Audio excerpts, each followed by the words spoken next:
Ellen lugged her bucket up the steps and followed her grandfather into the shop.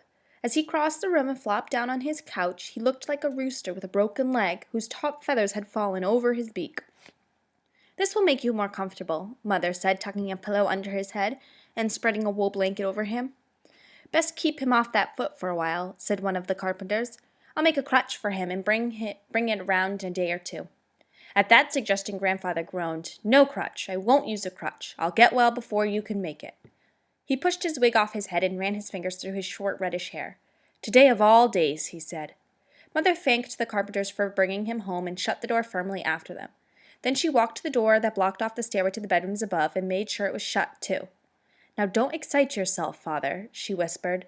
"I know you'll think of something." "But they'll leave at 11," cried Grandfather. "Shh! Just stay calm." Ellen wondered what was going on as she got an earthen pot from the cupboard. Grandfather seemed so worried, and there was the strange loaf of bread with the snuff box baked inside. She poured half the water from the bucket into the pot and brought it to her grandfather's couch. She watched him pull off his shoe and white stocking and wince at as his foot hit the cold water. She picked up his wig that had fallen to the floor. Sitting down on the couch, she stroked his sandy red hair.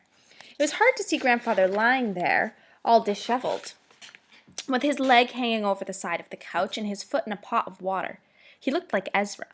Ezra was always getting into some kind of trouble when he fell from a tree or got caught in a beaver trap. But never Grandfather. He was the one who took care of everyone else. He'd put leeches on a bruise or cut a vein and let the blood flow out into a basin to cure an ailment. Everyone came to him with their troubles. Ellen hated to see him look worried. The freckles stood out on his anxious face as clearly as spots of rust. "Would you like some hot porridge, Grandfather?" she asked. "No, thank you, Ellen," said Grandfather without opening his eyes. "What time is it?" Ellen looked up the little square clock. "It's only 8 o'clock. Would you like some tea?" she asked eagerly. "I could take a few of the officers' tea leaves from the tea caddy." "No," Grandfather said again as he pulled his foot from the water and held it up to look at it. With a groan, he let it fall back on the couch. There was no doubt about it. The ankle was even bigger than when he first came home. If it were someone else's ankle, Grandfather would put on leeches to take out that swelling, Ellen thought. Now she knew what she had to do. She'd put the leeches on his ankle for him. She'd take the tongs and put those slimy leeches on his ankle, watching them slither around until they got a grip on the skin. Then she'd have to see them swell up while they sucked out the blood. She shuddered at the thought, but she'd do anything to help Grandfather get better. Though it made her feel sick to think of it, she stood up and looked at the green glass jar on the counter.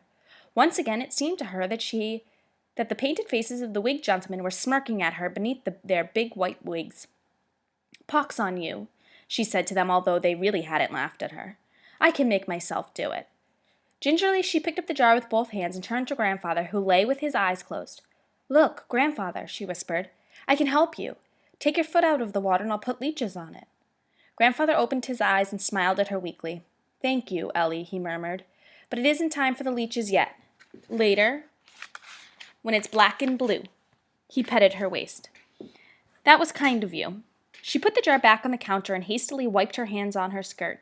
She saw how really tired Grandfather was and drew the curtains across the 2 front windows to shut out the noises of the street. Since that made the room dark, she gathered pine knots from a basket to start a fire in the small fireplace. Perhaps Grandfather would feel more cheerful when he could look at the bright fire across the room.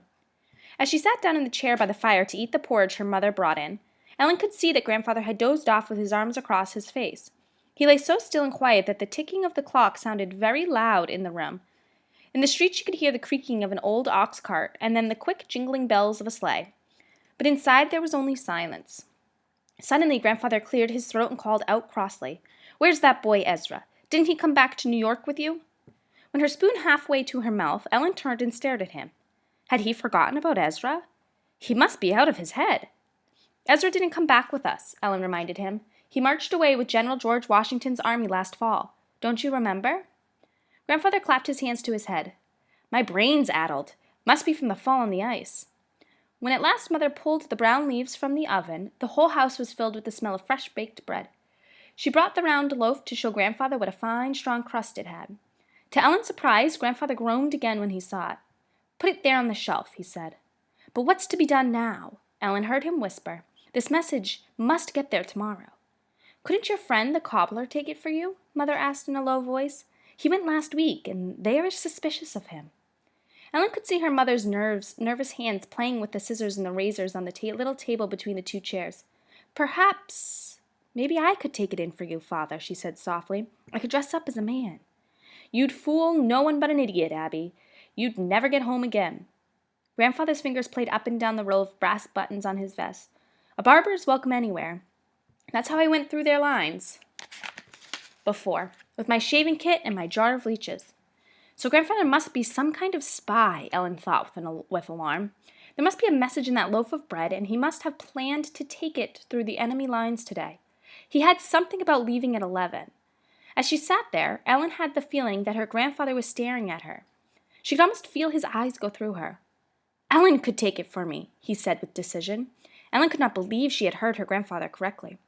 He couldn't mean that he'd sent her through enemy lines as a spy.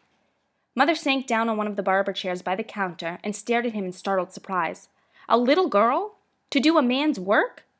She's 10, isn't she? Almost 11. She's old enough. But, Father, Mother cried. She was almost stuttering in her hurry to object to Grandfather's idea. It's too cold to go sailing across the bay. In December. A little girl would freeze with only a shawl to wear. She clapped her hands to her brown hair and ruffled it with her nervous fingers. How could you think of a thing like that?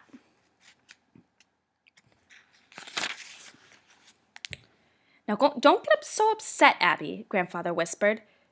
She could wear Ezra's old clothes to keep warm. No one would notice a small boy with a loaf of bread. Quickly, Ellen looked from one to the other. Her mother wouldn't let him go ahead with a scheme so wild. Mother's blue eyes flashed. But Ellen doesn't even look like a boy. Shh, said Grandfather, pointing to the ceiling. We could cut her hair like a boy's. He seemed rather pleased with the idea of the disguise. Just like that, said Mother. You expect me to cut my daughter's hair and send her off just like that? You forget, Father. I gave my husband to the cause of freedom, and my son has gone to war too. I won't let you send my little girl. Grandfather was surprised by this outburst. But she isn't going to the war, he said gently. All she has to do is cross over to Elizabethtown on an oysterman's boat and hand the loaf of bread to my friend Shannon, and come home again. Mother threw up her hands. It's too dangerous, she protested. She set her mouth in a stubborn line as she shook her head. It's just too risky. Ellen looked from one to the other. Grandfather couldn't be serious about this. She couldn't pretend she was a boy. She was too small and she wouldn't know how to act. Maybe someone like Dicey could do it, but Grandfather was looking right at her. I couldn't do it, Grandfather, she stammered. Why? I don't even know where Elizabethtown is, and I don't know Mr. Shannon. How could I find a man I don't know? In her fright, she was tripping over her words. How could I go on an oysterman's boat by myself?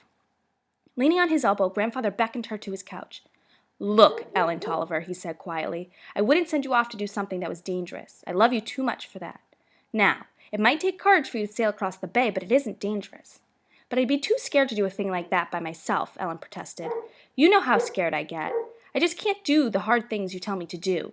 You think I'm like Ezra, but I'm not, Grandfather. I can't even stand up to Dicey. She hated to tell him that she had run away from Dicey again in spite of all she had told her this morning.